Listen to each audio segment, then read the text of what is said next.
প্রায় ২ বছর পর দুনিয়া সিনেমা দিয়ে বড় পর্দায় ফিরলেন চিত্রনায়িকা আইরিন সুলতানা।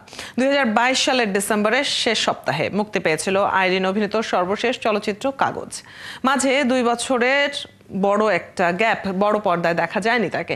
এই মুহূর্তে আনন্দযোগে যুক্ত হচ্ছেন তিনি, কথা বলবো তার সাথে। শুরুতেই শুভেচ্ছা জানাচ্ছি আপনাকে। শুক্রবার আপনার সিনেমা দুনিয়া মুক্তি পেল। এই সিনেমায় আপনার অভিনীত চরিত্রটি সম্পর্কে জানবো এবং আমরা ট্রেলারটি দেখছিলাম। আপনার বিপরীতে আসলে কাকে দেখবেন দর্শকরা? প্রথমত সকলকে অনেক অনেক ধন্যবাদ আমাকে যুক্ত করার জন্য।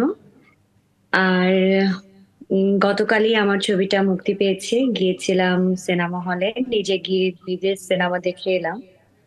অনেক বছর ধরেই আসলে ছবিটা কমপ্লিট হয়েছিল এবং গতকালকে মুক্তি পেয়েছে, এজন্য ভীষণ ভালো লাগছে যে অবশেষে দর্শকরা দেখতে পাচ্ছেন। আর নিজের ক্যারেক্টার বলবো, ওই সময় বা ওই সমসাময়িক সময়ে এই গল্পটা তৈরি হয়েছে। অনেক কিছুই তো পরিবর্তন হয়ে গেছে, আহ মানে সবকিছুই পরিবর্তনশীল। সো সবকিছু মিলিয়ে সবকিছু যেহেতু পরিবর্তন হতেই থাকে, তারপরেও বলবো যে ক্যারেক্টারটা আমি করেছিলাম, সেই চরিত্রটা যথেষ্ট আম, বলবো যে ভালো লাগার মতো একটা ক্যারেক্টারই আমি করেছিলাম, যেটা গতকালকে দেখেছি, ভালো লেগেছে। আর আমার বিপরীতে আনিসুর রহমান মিলন ভাইকে দেখা যাবে। সো এই আর কি। আপনি বলছিলেন যে অনেক আগেই শুটিং শেষ হয়েছে, ৮ বছর আগে এমনটি আমরা শুনছিলাম। এত জি, বছর পর কেন মুক্তি পেল সিনেমাটি? আটকে ছিল কেন? এটা তো আসলে আমরা যারা অভিনেতা অভিনেত্রী তারা আসলে বলতে পারি না, বা আমি হয়তো বা বলতে পারবো না। কারণ হচ্ছে এটা মূলত মানে পুরোটাই নির্ভর করে হচ্ছে প্রোডাকশন হাউস এবং ডিরেক্টরের উপরে। তো সেক্ষেত্রে আসলে মূল যে কথাটা তারাই আসলে সঠিকভাবে বলতে পারবে এতদিন কেন আটকে ছিল বা রিলিজ করছিল না। সেটা আসলে তারা ভালো বলতে পারবে। আহ, তবে এছাড়া আর কোনো প্রবলেম আমি দেখি না, মানে যে ছবিটা আটকে থাকার কোনো রিজন ছিল। আহ, দুনিয়া সিনেমাটার নাম প্রথমে রাখা হয়েছিল টার্গেট। ৮ বছর আগে আপনারা যখন কাজ করছিলেন তখন টার্গেট ছিল নামটি। নাম জি, পরিবর্তন কেন হলো? এবং সিনেমার এই শুটিংটি যেহেতু আপনি বলছিলেন যে তখনকার সময়ের প্রেক্ষাপট একরকম ছিল, এখন প্রেক্ষাপট অন্যরকম, যদি কোনো মজার অভিজ্ঞতা শেয়ার করেন দর্শকদের সাথে। মজার অভিজ্ঞতা বলতে পারবো কিনা জানি না, তবে হচ্ছে একটা, ওখানে আমার একটা সিকোয়েন্স ছিল। সিকোয়েন্সটা রানী যে ক্যারেক্টার, যদিও এখানে আমি দুটো ক্যারেক্টার প্লে করেছি। আম, আমি বলে ফেললাম। আচ্ছা, দুটো ক্যারেক্টার প্লে করেছি, একটা হচ্ছে রানী এবং আরেকটা হচ্ছে সামিরা। তো রানী ক্যারেক্টার যেটা, সেটা হচ্ছে একটা অন্তঃসত্ত্বা মহিলা থাকে, তো যার কিনা আহ, মানে প্রেগনেন্ট অবস্থায় মিশা ভাইয়ের একটা আহ, মানে কি বলবো, একটা আহ, মার থাকে, সেটা আসলে যখন উনি আমাকে লাথিটা মেরেছিলেন, ওটা জেনুইন লাথি মেরেছিলেন উনি।